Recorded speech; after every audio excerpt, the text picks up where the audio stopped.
அடுத்த செய்தியாக உத்தரப்பிரதேசத்தைச் சேர்ந்தவர் மௌலானா கல்ஃபே ஜாவத் அப்படிங்கக்கூடியவர்.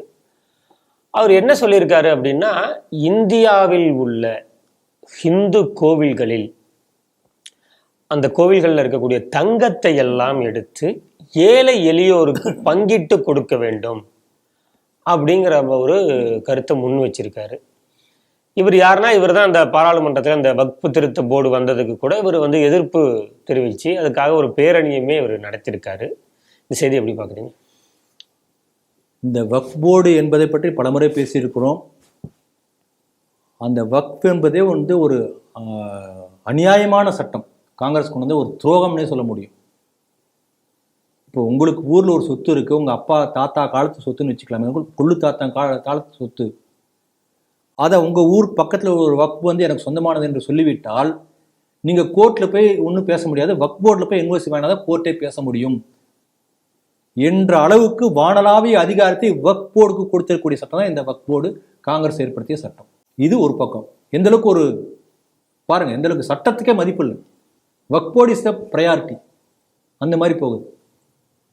ரெண்டாவது பாருங்க, வக்ஃப் போர்ட்லேயே நிறைய இடத்துல இந்த குறிப்பிட்ட பர்பஸ்க்காக அப்படின்னு சொல்லிட்டு அந்த ஒரு ட்ரஸ்ட் வச்சுருப்பாங்க. அதுக்கு ஒருத்தர் முக்தவள்ளின்னு ஒருத்தர் இருப்பார், அவர் தான் அதுக்கு இன்சார்ஜ். உதாரணத்துக்கு பார்த்தீங்கன்னா, ரம்ஜான் சமயத்தில் கஞ்சி ஊற்றுவதற்காக, இதுதான் இந்த நோக்கமே. இதுக்காக ஒரு ப்ராப்பர்ட்டி, அந்த ப்ராப்பர்ட்டியில் ஒரு வருமானத்தை ஒவ்வொரு வருஷம் ரம்ஜான் கஞ்சி ஊற்றுறது தான் நோக்கம் அப்படின்னு பர்பஸ் இருந்தால் அந்த பர்பஸ் தான் செலவுப்படுத்தணும். அதை எடுத்துக்கொண்டு போய் நான் உருது பள்ளி நடத்தின சொல்லிட்டு அங்கே போய் தீவிரவாத பயிற்சி கொடுக்கக்கூடாது. அப்போ எந்த பர்பஸுக்காக ஒரு ட்ரஸ்ட் இருக்கிறதோ அதை பாதுகாக்கணும். அப்போ இது யார் செய்வாங்க? ஒரு மேஜிஸ்ட்ரேட்டோ அல்லது ஒரு சட்ட வல்லுநரோ அதை கண்காணிக்கணும். இல்லாட்டி இந்த மாதிரி ஒன்றுமே நடக்காது. அதற்காகத்தான் இந்த வக்ஃப் போர்டை நடைமுறைப்படுத்துவதற்கான முயற்சியே வந்திருக்கிறது. இன்னும் பார்லிமெண்ட்ல பில் கூட டேபிள் கூட பண்ணல. அதுக்கு முன்னாடி இவ்வளவு பெரிய ஒரு கூக்குரல். இன்னைக்கு பார்த்தீங்கன்னா இந்த வக்ஃப் போர்டுங்கிறதே ஒரு முதல் படி தான். இன்னும் பல படி போக வேண்டியிருக்கு. இன்னைக்கு நீங்க பார்த்தீங்கன்னா இந்த முஸ்லீம் மக்கள் மத்தியில் வரக்கூடிய அந்த பல திருமணங்கள்லாம் ஜமாத் தான் முடிவு பண்ணும். இந்த திருமணம் நடத்தலாமா வேண்டாமா. அங்கே ஒரு கலாட்டா நடக்குது, கிரிமினல் கேஸ் நடக்குன்னு வச்சுக்கோங்களேன். ஒரு பெரிய உள்ள கேஸாக வெளியில் போலீஸ் தலையிட்டால் ஒழிய பல கிரிமினல் கேஸை ஜமாத்லேயே முடிச்சு வச்சிருவாங்க. அப்போ காவல்துறையை விட அந்த ரெவன்யூ அத்தாரிட்டிஸோட பவர்ஃபுல் ஒரு பாடி ஜமாத்து தான். இதே போல தான் கிறிஸ்டியானிட்டியும்.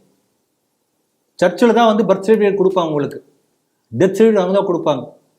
சோஷியல் வெல்ஃபேர் ஸ்கீம், நீ எலிஜிபிளா, நீ சர்ச்சுக்கு ரெகுலராக வரையா, இந்தா நீ எலிஜிபிள், நீ கிடையாது, நீ 2 நாள் ஆப்சண்ட், பாதிரியார் முடிவு பண்ணுவாங்க.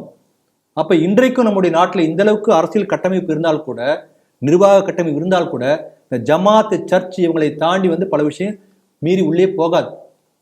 இதெல்லாம் 2வது செய்ய வேண்டிய சீர்திருத்தம். அதுக்கு முன்னாடி உள்ளது வக்ஃப் போர்டு. அதுக்கே எவ்வளவு பிரச்சனை. அப்போ இதை எதிர்த்து ஒரு போராடுறாரு, அப்போ இவர் பேசுறாரு.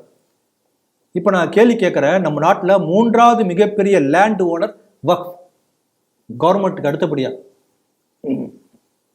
அப்போ வக்ஃப் ப்ராப்பர்ட்டி எவ்வளோ இருக்கு யோசனை பண்ணி பாருங்க. இந்த வக்ஃப் ப்ராப்பர்ட்டி என்பது இவங்க இப்போ பல இடங்களில் டிக்ளேர் பண்ணுறாங்களா, அது இல்லாமல் உள்ளது. அப்படி டிக்ளேர் பண்ணதுலேருந்து நிறையா வரும், கணக்கில் அடங்காமல் வரும். இந்த பார்லிமெண்ட்டே எங்களுது அப்படின்னு சொல்லிட்டாங்கன்னா ஒன்றும் பண்ண முடியாது இல்லைங்களா.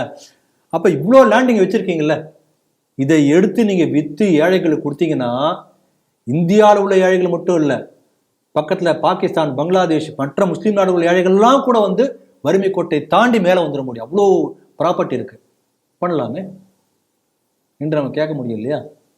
அதனால் இவர் கொஞ்சம் என்ன சொல்கிறது, வரம் மீறி பேசியிருக்கார் அப்படிதான் நமக்கு தோன்றிருக்கிறது. இதில் பாருங்கள், இதில் முக்கியமாக இன்னொரு விஷயம் கவனிக்கணும். இவர் யாருன்னா ஒரு ஷியா முஸ்லீம். இந்த ஷியா முஸ்லீமுக்கு பாகிஸ்தானில் என்ன ஒரு பாதுகாப்புன்னு இவருக்கு தெரியும். சுன்னி முஸ்லீம்களுக்கு ஷியா இருக்கக்கூடிய நாடுகளில் பாதுகாப்பு இல்லை, ஷியா முஸ்லீம்களுக்கு சுன்னி முஸ்லீம்களுக்கு பாதுகாப்பு இல்லை, அகமதியாக்களுக்கு அதே போல் மற்ற முஸ்லீம் கம்யூனிட்டி இருக்கிற இடத்துல பாதுகாப்பு இல்லை. இதான் உலகம் முழுக்க உள்ள நிலைமை. அப்போ தன்னை தவிர இன்னொரு முஸ்லீம் சகித்துக்கொள்ளவே முடியாத ஒரு சூழ்நிலை தான் இவங்களுடைய கட்டமைப்பு. இங்கே எல்லா முஸ்லீமுக்கும் பாதுகாப்பு உண்டு, அது இவருக்கும் தெரியும். அதனால் இவர் அப்படி இருந்து கொண்டு இவர் பேசியிருக்க என்பது ஒரு ஆச்சரியமாக இருக்குது. ஒரு தலைவராக இருந்து கொண்டு நம்ம என்னன்னா இது முக்கியமா ஒரு விஷயம் என்ன சொல்லியிருக்காருன்னா, இந்த வக்ஃப் போர்டு சட்டத்திற்கு டேபிள் பண்ண என்ன நடக்கும் தெரியுமா? 1000 ஷாகின் பாக் உருவாகும். இந்த ஷாகின் பாக் வந்து அத்தனை நாள் இழுத்தடிச்சது பெரிய தப்புங்கிறது இப்போ நம்ம புரிஞ்சுக்கணும். அந்த சமயத்தில் மென்மையான போக்கை கடைபிடித்திருக்கிறதோ மத்திய அரசு. ஷாகின் பாக் ஒரு இடத்துல நடந்த ஒரு இதை வந்து கட்டுக்குள் கொண்டு இருக்கலாமே, ஏதோ ஒன்று பண்ணி. அப்போ வந்து எதா பண்ணா முஸ்லீமுக்கு நான் விரோதிங்கிற மாதிரி பிம்பம் வந்துருமோன்னு பயந்து பண்ணாங்களா என்னன்னு தெரியாது. பல நாட்களுக்கு அது இழுத்து கடைசியில் ராயபுரம் ஷாகின் பாக், ஒவ்வொரு ஊர்லேயும் அந்த ஊர் பேர் போட்டு ஷாகின் பாக் என்று சொல்லக்கூடிய அளவுக்கு போய் கடைசியாக அந்த ஷாகின் பாகை முடிவு கொண்டது கோவிட். இல்லாட்டி இது என்ன இருக்குன்னு தெரியாது. ஆக ஒரு தவறான மென்மையான போக்கு எந்த அளவுக்கு ஒரு ஆபத்தான ஒரு திருப்பிய ஒரு சூழ்நிலை ஏற்படுத்தியிருக்கு பாருங்க. அதனால ஆரம்பத்திலே இந்த மாதிரி ஒரு பிரிவினை போக்கை பூண்டோடு எடுக்கணும். அது நம்ம கவனிக்கணும். சாணக்கியர் சொல்வார், நெருப்பில் மிச்சமோ பகையில் மிச்சமோ அல்லது மற்ற இந்த மாதிரி பிரிவினைகள் மிச்சமோ ஆரம்பத்திலே கிள்ளி எரிஞ்சிடணும், வளர விடக்கூடாது என்று சாணக்கிய நீதியில் வருது. அதனால இது நம்ம கவனத்தில் வச்சுக்கணும், ஒரு நல்ல ஒரு முன்னுதாரணமாக எடுத்துக்கணும். அதனால அது என்னுடைய கருத்து என்னன்னா, தேசபக்தர்கள் இந்த நாட்டை நேசிக்கக்கூடியவர்கள் யாருமே இதை பார்த்து கொண்டு சும்மா இருக்கக்கூடாது.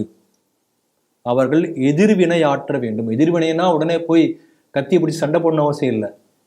இந்த கருத்துக்கு வந்து நாங்கள் எதிர்க்கிறோம் என்று சொல்லி அங்கங்கே குரல் வரணும், ஸ்டேட்மெண்ட் வரணும், லெட்டர்ஸ் வரணும், வீடியோஸ் வரணும், சமூக வலைத்தளங்களில் கமெண்ட்ஸ் வரணும்.